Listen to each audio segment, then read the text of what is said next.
How to split screen in your Android device. Hello everybody. If you're on Android device, you may follow up these steps in order to do so.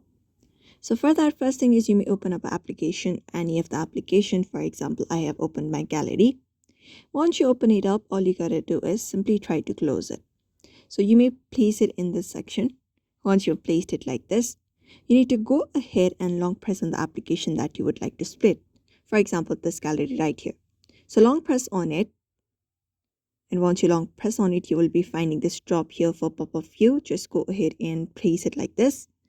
And you will be finding it like this. Now from this pop-up view, all you gotta do is look for the three dot option. Just go ahead and tap on it once you find it. And after doing so, we have the option of split screen, which is on the second, this one right here. All you gotta do is simply tap on that option. Just go ahead and do that. And then once you do that, you may just go ahead and open up other application, for example, any other application, and simply tap on it. And once that is done, you will be having a split screen on your home screen, and you can just go ahead and play two applications at the same time.